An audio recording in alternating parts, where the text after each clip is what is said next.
maju? Anda ingin berhasil? Ya, jangan menyerah. Tekun, giat, semangat. Oh, hi. Oke, dah on nih.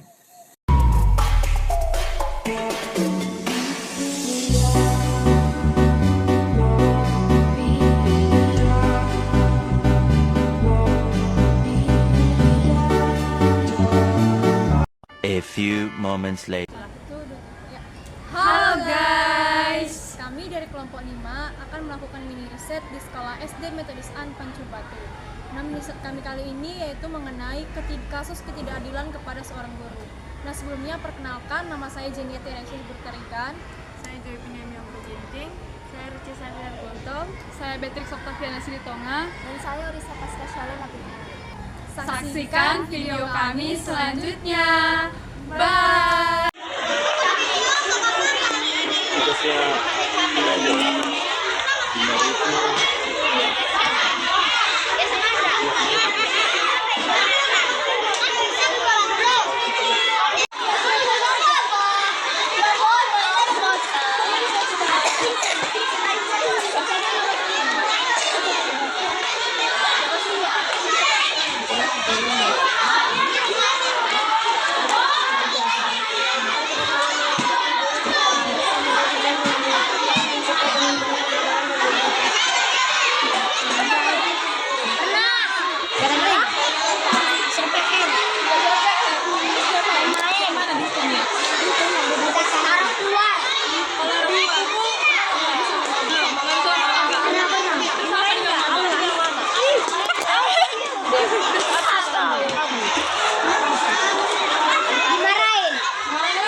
Terus lihat saya.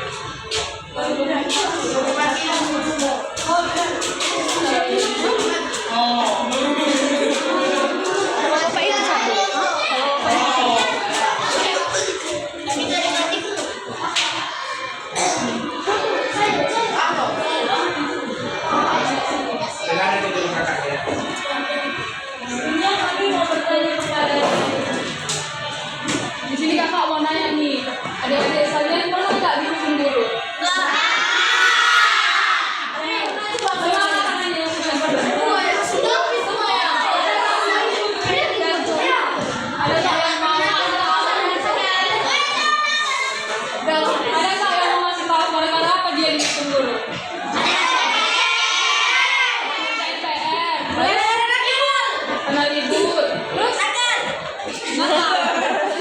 Terus hukumannya itu kayak mana? Diapain ya?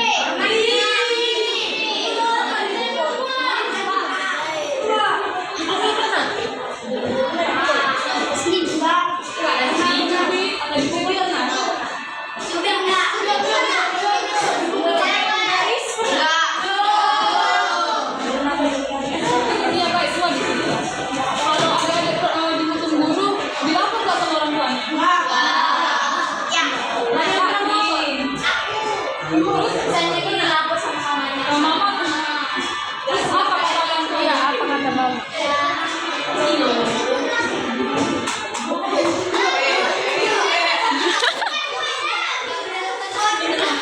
Berarti mama tuh marahin gurunya gitu.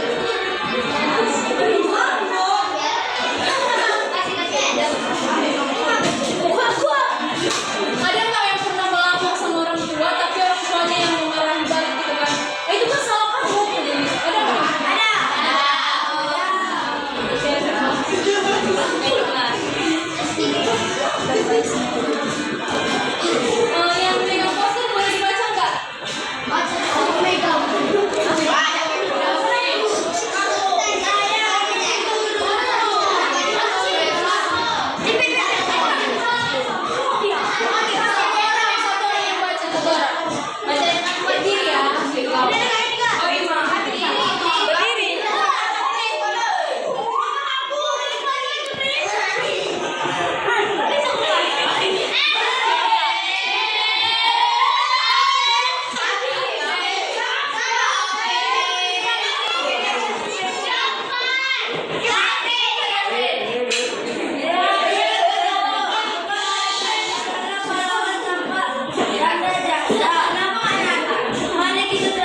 mengajar kalian dengan baik.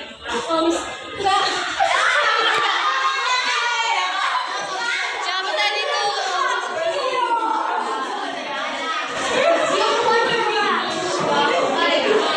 Misalnya nih, guru kalian itu menghukum kalian. Pernah nggak sih ada rasa benci atau marah sama guru? Bahkan banyak nih sekarang kasus yang bilang gurunya ini cuma mencubit ataupun memukul siswa, tapi siswa ini melapor ke gurunya itu kayak melebih-lebihkan, aku diginikan di sekolah, diginikan sama enggak, ini cerita.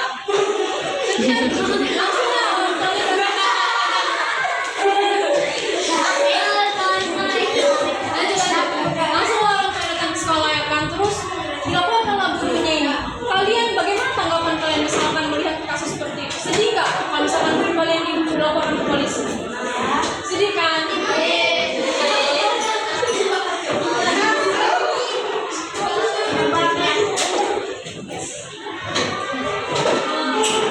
Guru ini kan yang mengajar kita ya kan, bagaimana kita bisa membaca, bisa berhitung. Terus jangan hanya gara-gara guru ini memperingatkan kita atau menasihati kita kayak apa ini apa kali ya, ini apa kali ya, nggak boleh ya kayak gitu. Karena kan banyak banget dong kasus kayak sekarang tuh guru-guru yang hanya memperingati siswanya itu dilaporkan ke polisi. Jadi kan kita miris kan melihatnya, padahal kita belum tentu tahu bagaimana kehidupan guru itu kan di luar. Mungkin ada yang banyak masalah di keluarganya, terus kita melaporkan pula ke polisi kan kasihan gitu gurunya. Jadi kalau misalkan guru kalian hanya memperingati atau menasihati, jangan sampai dia bukan ke orang tua, mak tadi guruku kayak gini. Jadinya kan guru itu udah capek mengajar kita, masa kita mau membuat dia lebih capek lagi gitu kan dengan menghadapi kasus-kasus seperti itu. Jadi kalian harus baik-baik ya sama gurunya.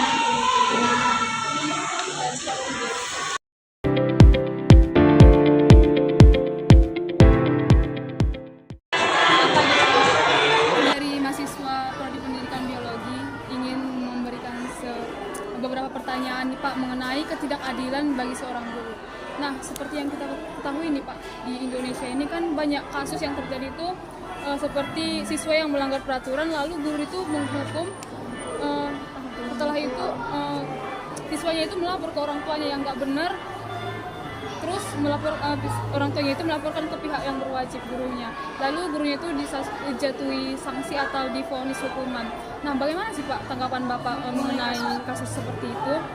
Yang mana hukumannya itu wajar-wajar aja Pak? Ya sebenarnya kalau hukuman yang diberikan guru itu wajar, kemudian orang tua melapor, ya sebenarnya menurut saya itulah yang disebut ketidakadilan. Karena sebenarnya kan kami sebagai guru di sekolah itu adalah orang tua. Jadi orang tua itu punya hak untuk memberikan hukuman kepada anaknya. Ya sebagaimana mereka menghukum anak di sekolah, di rumah, kami juga punya hak untuk menghukum anak di sekolah. Ya cuman batas menghukum itu kadang-kadang berbeda versi guru dan versi orang tua. Ada orang tua yang terlalu sayang sama anaknya sehingga kadang-kadang hanya dicubit kecil itu rasa dia itu udah nggak benar gitu. Padahal sebenarnya kan bagi anak sendiri sebenarnya tidak apa-apa gitu. Cuman mungkin memang ada kasus tertentu yang mana mungkin ada guru yang melakukan tindakan menghukum dengan keras, tapi itu kan hanya oknum, hanya satu gitu. Tapi akhirnya mungkin masalah seperti itu yang membuat di berbagai tempat guru jadi sangat mudah dilaporkan. Orang tua merasa jadi seperti punya kuasa yang besar untuk misalnya untuk melaporkan guru karena guru menghukum.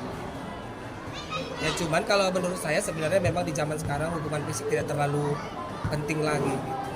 Tidak terlalu penting karena kadang-kadang anak-anak itu lebih suka dihukum fisik daripada kalau seperti kami kalau tidak siap PR pulang sekolah dikerjakan. Kadang kalau sudah berkali-kali jadi rangkap 2, mereka lebih takut lama pulang daripada dipukul.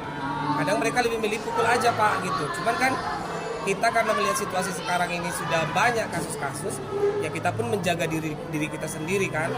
Nah, di samping juga memang kalau menurut saya pun menghukum fisik itu pun saya tak terlalu perlu di zaman sekarang karena kan zaman itu berbeda-beda juga treatmentnya ya. Kalau seperti saya dulu waktu sekolah, ya saya dipukul, ya saya terima-terima aja gitu. Orang tua saya itu terima-terima aja. Tapi mungkin di zaman sekarang dengan banyaknya kasus, akhirnya banyak orang tua yang hanya sedikit dikasih hukuman langsung melakukan. Pernah nggak sih Bapak menangani kasus yang sama gitu Pak? Misalnya Bapak memukul atau nggak usah lah memukul, hanya memarahi gitu kan, siswanya melapor ke orang Kalau tuanya? saya nggak pernah. Sejauh saya mengajar udah 17 tahun, saya nggak pernah dilaporkan anak ke orang tua, terus orang tua datang gitu ya, karena dihukum gitu. Karena memang ya kadang kan sanksinya aja sih diberikan. Kalau misalnya nggak siap PR, ya PR-nya dikerjakan gitu. Nggak pernah. Jadi solusi yang Bapak berikan itu yang Bapak bilang tadi kan, kalau untuk mengerjakan tugas jadi berlipat ganda gitu. Jadi Bapak itu kalau orang itu nggak kerjain tugas atau ribut gitu, Bapak ngasih solusi kayak mana? Kan sekarang nggak bisa lagi main mukul atau Sebenarnya sih kalau dibilang nggak bisa main pukul, ya bukan jadi nggak bisa sebenarnya ya kan. Cuman saya bilang nggak terlalu perlu lagi gitu. Ya kalau soal hukuman seperti mengerjakan PR itu kalau cuma sekali dia nggak kerjain PR, cukup dikerjakan saja pulang sekolah. Tapi ada anak yang sudah sering-sering tidak siap PR, akhirnya supaya jerah disuruh rangkap 2 gitu. Kalau soal ribut sebenarnya saya berpikir memang kelas itu nggak bisa kayak sekarang ya, kelas itu nggak bisa tertib memang. Jadi kalau soal ribut kayaknya memang nggak pernah lah. Kalau saya paling dikasih nasihat, diceramahin. Kalau paling nggak berdiri di tempat, berdiri di tempat sekitar berapa menit gitu, suruh duduk lagi. Gitu. Karena kayaknya kalau zaman sekarang dengan kurikulum juga nggak bisa kita meminta anak itu duduk diam. Itu kurikulum zaman dulu. Kalau kurikulum zaman sekarang kan anak punya banyak, harus diberi kesempatan untuk mengekspresikan dirinya gitu. Kalau soal itu sih. Makasih ya Pak untuk jawabannya. Cuman itu aja yang mau kita. Makasih ya Pak. Sama.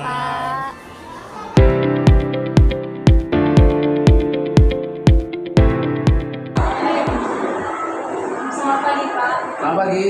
Kami dari Prodi Pendidikan Biologi mau melakukan mini riset mata kuliah pendidikan kewarganegaraan. Nah, kasus yang kami ambil di sini tuh kasus ketidakadilan bagi seorang guru. Betul. Kan banyak ya Pak kasus yang beredar sekarang. Di sini kami mau menanyakan beberapa pertanyaan.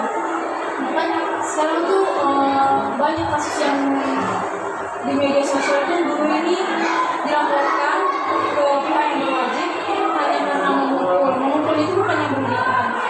Tadi malam tuh saya baca juga seorang guru itu memukul siswanya dengan sapu lidi, terus dilaporkan ke polisi oleh orang tuanya. Nah, bagaimana tanggapan Bapak sebagai guru untuk melihat kasus tersebut? Ya, kalau mengikuti perkembangan zaman, sebagaimana yang diharapkan oleh Menteri Pendidikan untuk harapannya bagi para pendidik, tentu kalau dalam hal memberikan hukuman kepada anak dalam menggunakan seperti benda, itu boleh dibilang tidak wajar, ya, tidak wajar. Kalau di zaman sekarang ini bukan seperti itu yang diharapkan. Bagaimana supaya anak itu mengerti, menerima kita, mendengarkan kita. Harus dengan pukulan itu tidak caranya lagi. Tapi bagaimana memang seorang guru itu harus punya metode dan cara yang lain, yang baik, tanpa melakukan yang namanya sentuhan fisik berupa benda kalau tidak bisa mendengarkan kita. Jadi kalaupun ada yang seperti itu sampai viral, ya mungkin karena ada masalah pribadi. Terima kasih.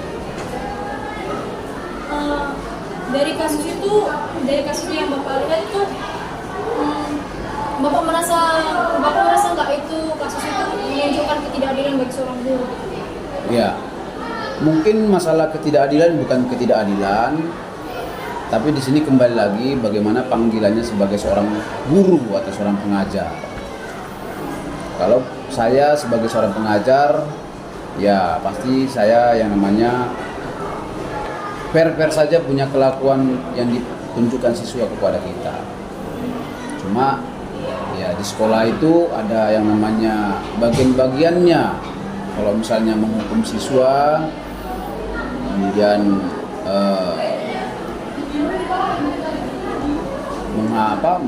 membawa siswa kepada guru yang bersangkutan, itu ada prosedurnya. Jadi nggak sembarangan yang namanya kita memperlakukan siswa itu dengan hak kita. Berarti itu karena kurikulum juga ya Pak? Ya. Kurikulum yang dulu kan masih ada tuh memukul pakai garis kayu yang besar, Ya, masih betul. berlaku. Berarti kalau karena kurikulumnya sekarang, jadi nggak bisa lagi. Tidak bisa lagi, tidak sewajarnya.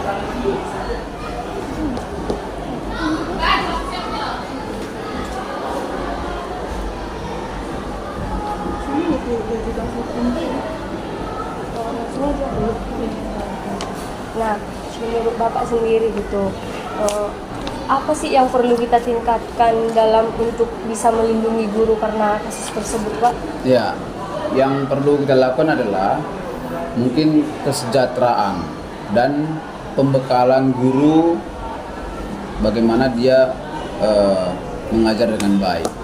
Boleh dia dibuat berupa seminar dari guru-guru yang berpotensi, yang juga boleh diutus dari bagian pendidikan, boleh juga dari bagian daerah-daerah yang punya pengalaman yang baik, supaya guru itu boleh mencerminkan ciri khas guru yang sewajar dalam mendidik. Seperti itu.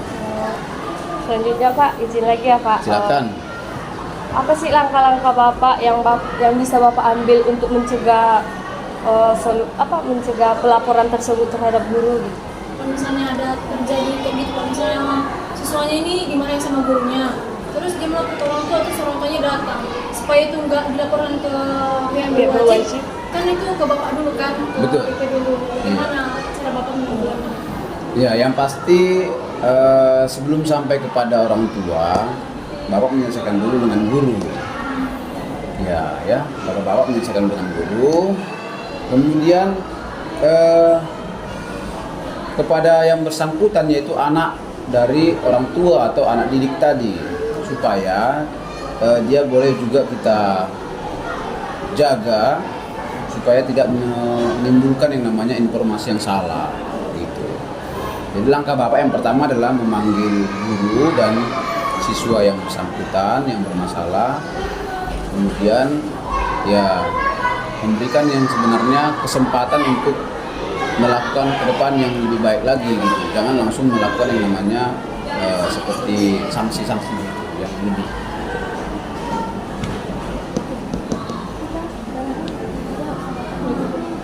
Silakan, sebanyak apapun saya jawab. Di sekolah ini sejauh yang Bapak tangani pernah nggak ada kasus yang seperti itu? Untuk seperti itu belum ada. Sampai melapor ke orang tua, datang ke sekolah belum ada? Belum ada, cuma informasi-informasi yang dari orang ke orang gitu aja sih. Gosip-gosip gitu ada, tapi untuk langsung belum ada. Untuk SD ya, unit SD ya. Silakan, apa yang kurang lagi? Biar Bapak jawab semua. Misalnya nih Pak, misalnya Silakan. sudah terjadi nih siswa melapor ke orang tua. Iya. Terus udahlah dilaporkan. Ada nggak sih harapan Bapak ke kepala sekolah atau pimpinan gitu, meminta perlindungan gitu Pak dari sekolahnya gitu kepada si guru ini? Karena guru ini tidak sepenuhnya bersalah Pak. Yang pasti adalah, ya kan, minta perlindungan dari sekolah. Hanya di sini memang perlu yang namanya kita melihat situasi yang terjadi itu. Jangan sampai ada yang namanya menambahi atau menjelek-jelekkan gitu. Tapi kita mau melihat yang namanya di sana sebenarnya apa yang terjadi. Apakah ada karena dendam atau ada karena nggak suka, sehingga sampai menjelek-jelekkan. Jadi perlindungan tetap diminta juga dari pimpinan, dari kepala sekolah, supaya kita boleh aman. Apalagi